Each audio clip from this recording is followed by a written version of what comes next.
এই মহিলাটি ইচ্ছা করে তার স্বামীর নামে 6 কোটি টাকার একটি লোন নেয়। তারপর মেয়েটি তার বিয়ের জামাটি আগুনে পুড়িয়ে ফেলে। দিন আগে মহিলাটি বিজনেসের কাজ শেষ করে তার হবু জামাইকে সারপ্রাইজ দিবে বলে না বলে সে বিদেশ থেকে চলে আসে। কিন্তু মহিলাটি রুমে ঢুকে দেখতে পেল তার হবু স্বামী অ্যাসিস্ট্যান্টের সাথে রোমান্স করছে এবং কি মহিলাটির বিয়ের জামাটিও অ্যাসিস্ট্যান্টের গায়ে দেখতে পেয়ে মেয়েটি অনেক কষ্ট পায়। মহিলাটি যখনই জিজ্ঞেস করে ও কেন আমার বিয়ের জামা পরেছে, তার হবু স্বামী তাকে বলে যেহেতু তুমি দেশে নেই জামাটা ঠিকঠাক আছে কিনা এর জন্য আমি অ্যাসিস্ট্যান্টকে পরিয়ে দেখেছি। মহিলাটি তার হবু হাজবেন্ডকে বলে আমি তোমাকে অনেক বিশ্বাস করি এবং কি ভালোবাসি, আমি ফিরে এসে তোমাকে সারপ্রাইজ দিব ভেবেছি কিন্তু এটা দেখতে চাইনি। সেক্রেটারি এমন ভাবে নাটক করে বলে বসের কোনো দোষ নেই, আমি বলেছি ম্যাম তো এখানে নেই, তো আমি রিসেপ্টটা পরে চেক করে দেখি।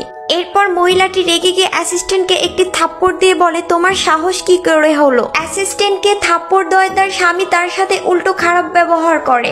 এরই মধ্যে বাসার কাজের লোক এসে বলে ম্যাম আপনার সমস্ত জিনিসপত্র গেস্ট হাউসে রেখে দেওয়া হয়েছে। মহিলাটি বলে আমার জিনিসপত্র কেন গেস্ট হাউসে রাখা হবে। এরপর তার স্বামী বলে অ্যাসিস্ট্যান্ট কিছুদিন যাবত ধরে বাসা খুঁজে পাচ্ছিল না, এর জন্য তাকে বলেছে তুমি আমাদের বাসায় এসে থাকো। অ্যাসিস্ট্যান্ট বলে যেহেতু আমাকে নিয়ে এত ঝামেলা হচ্ছে আমি এই বাসা ছেড়ে চলে যায়। ঠিক তখনই মেয়েটির হবু হাজবেন্ড বলে তুমি এই বাসা ছেড়ে কোথাও যাবে না। মহিলাটি তার হবু হাজবেন্ডের ব্যবহার দেখে অবাক হয়ে যায়। এরপর তার হবু হাজবেন্ডকে জিজ্ঞেস করে তোমার লাইফে হয়তো তোমার অ্যাসিস্ট্যান্ট থাকবে না হয় আমি, এই দুজনের মধ্যে থেকে তোমাকে যে কোনো একজনকে বেছে নিতে হবে। এরপর তার স্বামী অ্যাসিস্ট্যান্টকে বেছে নেয়। মহিলাটির হবু হাজবেন্ড তার অ্যাসিস্ট্যান্টকে বেছে নেয়। এটা দেখে মহিলাটির বুঝতে আর কোনো কিছু বাকি নেই, এদের মধ্যে রিলেশন আছে এবং কি অ্যাসিস্ট্যান্ট যেতে যেতে মুস্কি হাসি দেয়।